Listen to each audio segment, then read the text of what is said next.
ఇంకొకటి ఇప్పుడు మీరు అన్నారు కదా, ఇప్పుడు ఇంకొక చిన్న ఇంట్రెస్టింగ్ యూస్ కేస్ చెప్తా. ఇప్పుడు మనం తెలుగులోనే మాట్లాడుతున్నాం, తెలుగు వ్యూవర్స్. ఏపీ అండ్ తెలంగాణలో ఈ ఎలక్ట్రిసిటీ చాలా సబ్సిడైజ్డ్ రేట్లో ఉంది.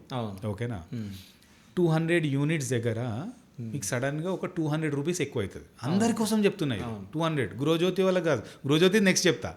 గృహజ్యోతి కాకుండా సబ్సిడైజ్ రేట్ ఇస్తుంది గవర్నమెంట్ కూడా. గవర్నమెంట్ ఇంటెంట్ కూడా ఏంది, డిస్కామ్ ఇంటెంట్ కూడా ఏంది, మీరు ఈ సబ్సిడీ లోపల ఉండండి. ఈ స్కీమ్ కూడా తీయడంలో వాళ్ళ ఇంటెంట్ ఏంటంటే, మీరు పొదుపుగా వాడుకొని ఈ లోవర్ లిమిట్ ఉంటే మీకు ఫైనాన్షియల్ బర్డెన్ కూడా తగ్గుతుంది.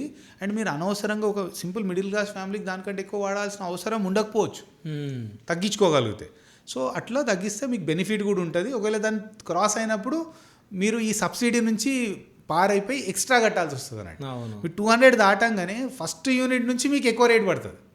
ఓకే, అర్థమైంది. ముందు ఎంత ఉంటుంది రేట్? ఇప్పుడు ఆల్మోస్ట్ లైక్ 200, మీరు 200 అయింది, నా 201 అయింది అనుకోండి, 200 ప్లస్ రూపీస్ ఎక్కువ అవుతుంది ఒక్క యూనిట్కి. ఓకే, అంటే నాకు ఒకవేళ 800 వస్తే మీకు 1000 రూపాయలు వస్తుంది, సింపుల్. ఓకే, అండ్ ఇది అందరికి అప్లికబుల్. ఓకే, 200 దగ్గర ఆ జంప్ ఉంది. ఓకేనా, 100 దగ్గర కూడా కొంచెం ఉంటుంది. ఈ కమర్షియల్ వాళ్ళకి 50 యూనిట్స్ దగ్గర ఉంటుంది అన్నట్టు. ఇది డొమెస్టిక్ సెగ్మెంట్లో. ఇవన్నీ లో hanging fruits. First of all ఏంది, ఈ టారిఫ్ ఎట్లా ఉంది అనేది ఐడియా ఉండాలి మనకి. టారిఫ్ అనేది కూడా వెరీ ఇంపార్టెంట్. ఇప్పుడు మనకు టైం ఉండదా, we discuss so many things. దీంట్లో ఇట్లాంటి useful things every moment use చేసే పవర్కి యు ఆర్ పేయింగ్.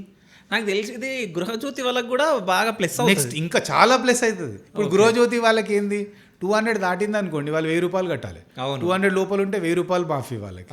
సో ఇప్పుడు 210 యూనిట్స్ వచ్చింది అనుకోండి, నాకు 210 అట్లా వస్తుంది.